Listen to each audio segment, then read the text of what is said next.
Many people continue to think about that fateful day in Dallas, wanting to uncover the conspiracy confirmed by the government decades ago. The JFK assassination is the kind of American mystery that never really stayed in the history books.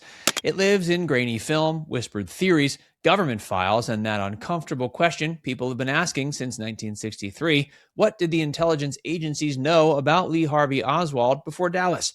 For decades, the official story said Oswald acted alone, while skeptics pointed to his strange political theater, his pro-Castro leaflets, his contacts in New Orleans, and his trip to Mexico City. Now, newly declassified files have pushed one shadowy CIA officer, George Joannides, back into the center of the storm.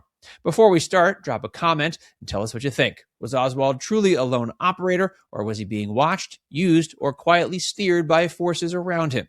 Because the newly opened records don't prove every theory, but they do reveal something explosive. The CIA-funded network around Lee Harvey Oswald was far closer to him than Americans were told.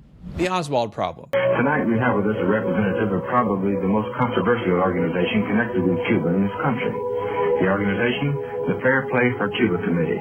The person, Lee Oswald, Secretary of the New Orleans Chapter to the Fair Play for Cuba Committee. Lee Harvey Oswald has always been the strangest part of the Kennedy assassination story. He was a former Marine, a defector to the Soviet Union, a man who returned to America, handed out pro-Castro pamphlets in New Orleans, and then became the accused killer of an anti-communist president.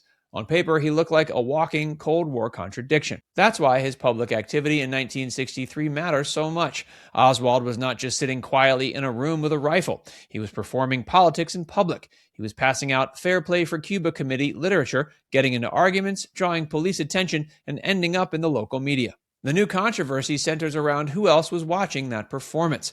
Newly released records point again to George Joannides, a CIA officer tied to psychological warfare operations in Miami. His job connected him to anti-Castro Cuban exile politics, one of the hottest zones of Cold War intrigue.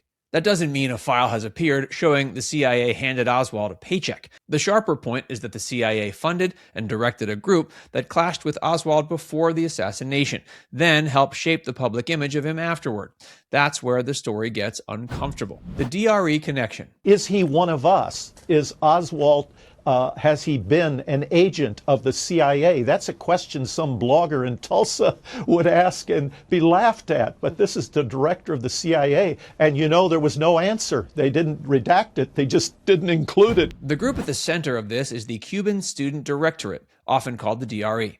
It was an anti-Castro exile organization fiercely opposed to the Cuban regime and deeply plugged into the politics of the early 60s. It was also, according to the newly highlighted records, connected to CIA funding and direction through Joannides. In August 1963, Oswald's New Orleans street activism collided with DRE members. He was handing out pro-Castro leaflets when several anti-Castro activists confronted him. The scuffle led to arrests and a court appearance. For a man who would later be accused of killing the president, this was not some hidden footnote. It was public, noisy, and useful for anyone trying to paint him as a Castro sympathizer. Then came the radio and television appearances.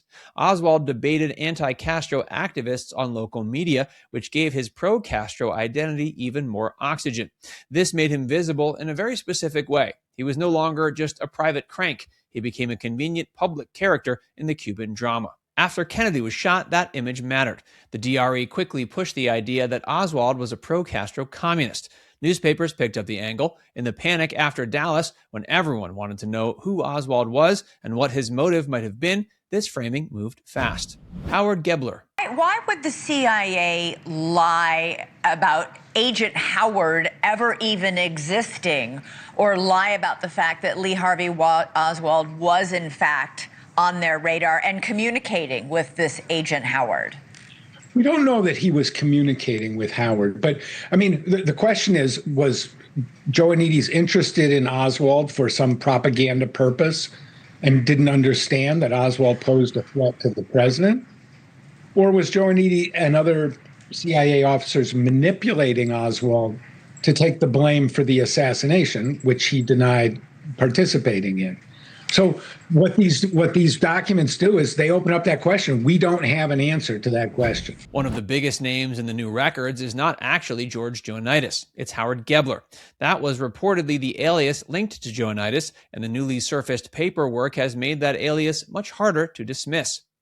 A January 1963 CIA memo showed Joannides was directed to have an alias and a fake driver's license under the name Howard Gebler. That matters because Howard had long been tied to the CIA contact working with the DRE. For years, the agency had denied or obscured that connection. This is where the story becomes less about speculation and more about record keeping. If Joannides was the case officer tied to the DRE, and the DRE had direct contact with Oswald months before the assassination, then the CIA had a relevant connection to a group involved in Oswald's pre-assassination public life. Again, that doesn't automatically solve Dallas. It does not tell us who pulled the trigger beyond the official findings, but it does challenge the old picture of an intelligence agency with no meaningful connection to the Oswald orbit before the assassination. The cover-up layer. The CIA denied for years knowing anything about Lee Harvey Oswald or following him in any way or opening his mail. Just untrue. The most damaging part of the Joannides story may not be what happened before Kennedy was killed. It may be what happened afterward. When Congress later investigated the assassination, Joannides was appointed as the CIA's liaison to the House Select Committee on Assassinations. That sounds ordinary until you realize what the committee was investigating. It was looking into the Kennedy case, including questions around Oswald, Cuban exile groups, and CIA activity. Joannides had been connected to the very world the committee needed to understand. Investigators later said they were not told about his DRE role. Former committee figures argued that the agency slow-walked documents and hid relevant information. In other words, the person helping Congress get answers may have been sitting on one of the most important conflicts in the entire investigation. That's why even people who believe Oswald acted alone often agree the CIA behaved badly. The issue is not whether every grand theory is true. The issue is that the agency appears to have kept Congress, historians, and the public away from information they had every right to examine. The bigger Cold War picture. Invasion fever is rising among the Cuban exiles. Everyone seems to know the invasion is coming soon. Volunteers pour into exile headquarters. The churches are filled. Prayers are said for the men of the brigade. The 2025 JFK document releases also show a wider world of covert action. Historians studying the files have pointed to new clarity about CIA operations in Latin America, including Cuba, and even interference in foreign elections. The picture is of a Cold War intelligence machine operating with enormous reach. That world helps explain why the Joannides story still burns. Kennedy's assassination didn't happen in a calm political environment. It happened after the Bay of Pigs, during anti-Castro operations, after assassination plots against Fidel Castro, and in the long shadow of Operation Mongoose. There was also Operation North Woods, a Pentagon proposal from the year before Oswald became famous for his pro-Castro image. That plan suggested staged provocations that could be blamed on Cuba. Kennedy rejected it, but its existence shows how extreme some Cold War thinking had become. So when people hear that a CIA officer involved in psychological warfare funded a group that tangled with Oswald, they don't hear it in isolation. They hear it inside a world where propaganda, covert funding, false identities, exile politics, and secret operations were already part of the air. What we still do not know. What is still relevant now, 50 years later, that can't be disclosed? The most important thing is to separate what the files show from what they don't show. They show the CIA-funded DRE had contact with Oswald.